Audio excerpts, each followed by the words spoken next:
Tanya, why do people, they qualify to rent, but they don't qualify to buy a house? They're over indebted. So basically what happens is, this is a conversation I had earlier on, and this is the cycle of life, the different age groups that we go through, the different steps that we take. And before you can buy a house, you need to have a good credit score. Yes. Without having any debt, you don't have a credit profile. Sure. So you have to start off with something small. So mostly people would start off with a cell phone account, or they start off with a small clothing account, and now they have a credit profile. But it's still not good enough to qualify for a bond. Yes. Because they need to see that you're actually paying off your debt and that you're doing it on a good regular basis and that you're not at any potential risk to them.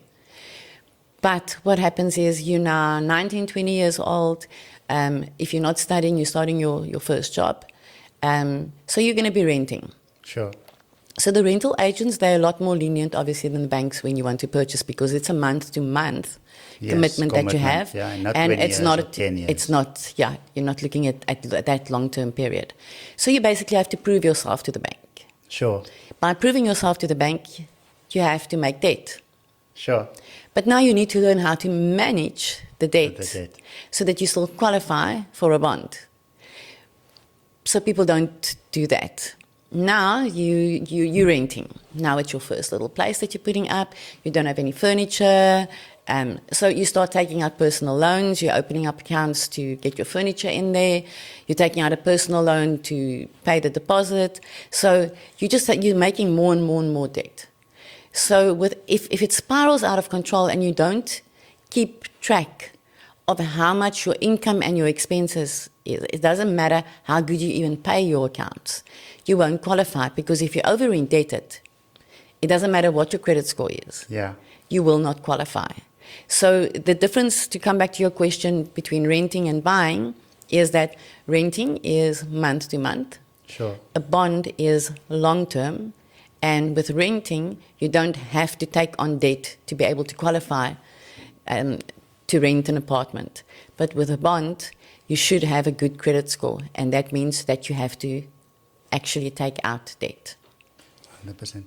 Guys, for those of you who've just tuned in, today in studio, I'm with Tanya Landman, a debt expert, and she shares how one can actually get your credit score to the stage where you are able to actually have banks run after you, because that's actually what happened to me when my credit score was up and everything, and I could prove my affordability, and then it went from Lucian, the person in debt review, now to actually banks phoning you, say, you know what, we have a bond, home loan already.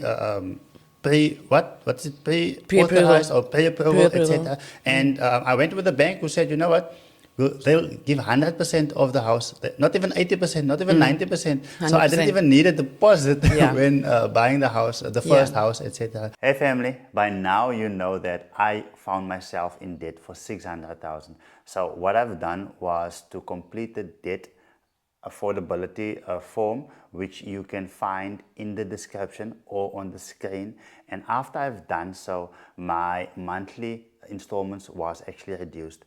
However, then my business started doing well and I could actually negotiate a 30% discount. So if you're finding yourself at this point of time where I found myself like 5 years ago, then go to the description, complete the form, and Tanya and the team will be in contact.